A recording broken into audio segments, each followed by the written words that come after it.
안녕하세요, 독일가시입니다. 오늘은 제가 성남 아트센터에서 개최되는 미술 전시회 동시대 미감전 식물 키우기의 1일 도슨트가 되어보려고 합니다.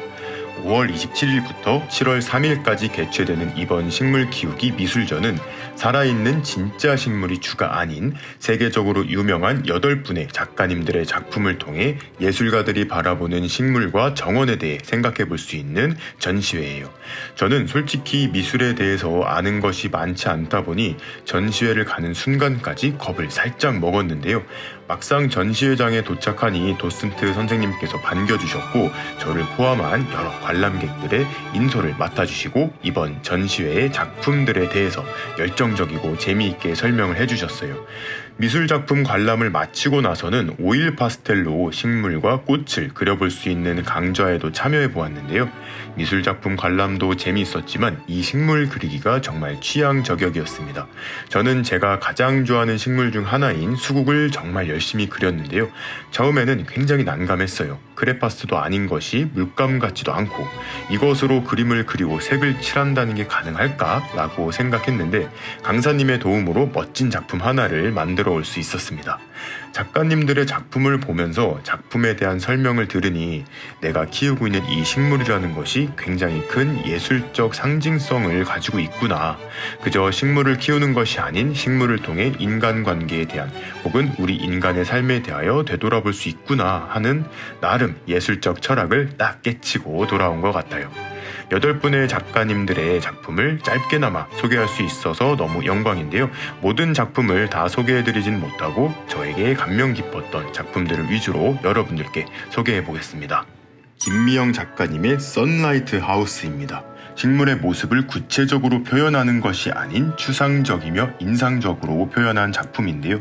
반짝이는 햇살 아래 식물의 색과 모습을 표현하셨다고 합니다. 특히 이 작품은 화면으로는 담아내기 힘들었지만 생동감과 입체감이 느껴졌는데요. 많은 물감을 두껍게 칠하여 살아있는 식물의 생동감과 리듬감을 담아내셨습니다. 작가님께서는 한국에서 동양화를 전공하시고 영국에서 회화를 공부하셨는데 그래서 그런지 제 눈에는 서양화 안에 녹아든 동양의 아름다움이 보였어요. 이번 전시회를 통해 김미영 작가님의 초기, 중기, 그리고 현재 작품 세계의 변화 모습을 볼 수 있어요. 김유정 작가님의 다양한 물체의 틸란드시아를 감아 완성한 설치 작업 작품입니다. 뭔가 스산함이 느껴지는 페어가 떠오르는데요.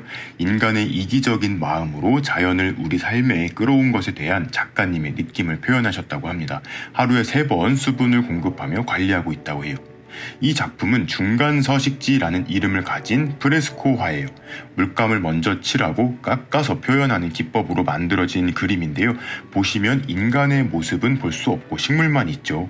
인간이 없는 공간에 식물만이 남겨진 카페의 모습을 통해 인간과 식물 관계에 대한 모습을 비유적으로 표현하셨다고 합니다. 김희박 작가님의 사물의 정원입니다. 성함만 듣고 여성 작가님이신 줄 알았는데 젊은 남성 작가님이라고 하십니다. 미술을 전공하시며 화훼 디자인도 공부하셨는데요. 기르는 사람에 따라 식물의 형태가 달라지는, 즉 식물도 인간과 상호관계를 형성하는 것을 깨달으시고 식물과 관련된 작품을 만들고 계세요. 특히 이 사물의 정원은 화분과 흙에 심겨진 다양한 물건들을 볼 수 있는데요. 이 물체들은 작가님의 지인들의 물건들이라고 합니다. 물건을 화분에 심어 그들과의 인간관계도 식물처럼 성장하기를 바라는 마음으로 작품을 만드셨다고 해요. 저에게는 정말 좋은 의미의 쇼크로 다가온 작품입니다. 엄유정 작가님의 그린하우스입니다. 작가님의 작업에서는 식물을 빼놓을 수 없는데요. 식물 그림을 엮은 작품집이 지난해 한국 서적 최초로 세계에서 가장 아름다운 책으로 선정되었다고 합니다. 색감이 들어가지 않은 흑백만으로 작품을 표현하시며 선과 면을 주로 활용하시는데요. 이러한 기법들을 통해 식물뿐만 아니라 빵의 단면이라든지 녹아내리는 생크림 같은 운동성을 가진 물체도 표현하신다고 해요. 특히 이 핸드 타이 플라워스 작품은 하나의 꽃다발을 여러 각도에서 바라본 모습을 14점의 작품으로 표현하셨습니다. 이광호 작가님의 선인장 작품들입니다. 작품의 크기가 가로 세로 180cm, 260cm로 굉장히 큰데요. 처음에는 선인장 사진을 인화해서 전시한 것인 줄 알았는데 자세히 살펴보니 모두 그림이었습니다. 작가님은 사실화 유화의 대가신데요. 개인의 서사적인 작품을 만들어 오시다가 오로지 붓질로만 작품을 표현해보자 라는 결심을 하시고 선인장 작품을 만들기 시작하셨다고 해요. 선인장을 작품의 주제로 선정한 이유는 유화를 그릴 때 사용되는 모든 테크니션을 적용하기에 선인장이 제격이라고 느끼셨다고 합니다. 선인장의 가시 하나하나를 붓질과 더불어 물감을 긁어내는 기법을 통해 그리셨어요. 작은 선인장이지만 그것을 확대해 보면 완벽한 구조를 가지고 있는 것을 발견하시고 이런 대형의 선인장 작품을 만드셨다고 합니다. 개인적으로 가장 오랜 시간 이 공간에 머물렀던 것 같아요. 정찬부 작가님의 빨대 작품들입니다. 2007년 한 카페에서 작업을 구상하시던 중 버려지는 수많은 빨대들을 보시고 이러한 작품들을 생각해내셨다고 하는데요. 인공적인 소재로 자연과 생명체의 모습을 빚어낸다는 점이 인상 깊었습니다. 작가님은 빨대를 이용해 구름, 젤리빈스 등을 만드시기도 하시고 인더 가든이라는 작품을 통해 산세베리아의 모습을 정밀하게 담아내셨어요. 진짜 근처에서 보던 산세베리아의 모습이라서 정말 깜짝 놀랐습니다.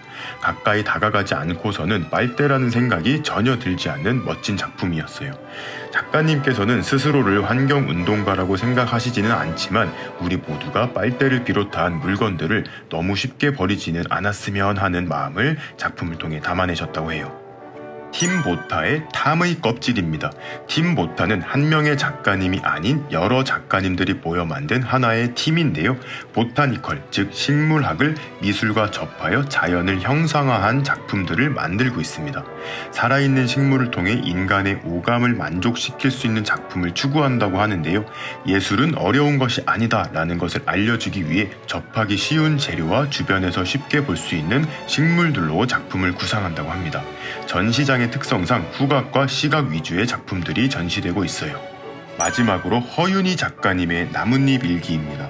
멀리서 보면 채집한 나뭇잎들 같아 보이지만 가까이 다가가 보면 다 그림입니다. 작가님께서는 2008년부터 10년이 넘는 세월 동안 나뭇잎 일기를 써오셨는데요. 나무의 새순부터 낙엽까지 사계절의 모든 모습이 담겨 있습니다.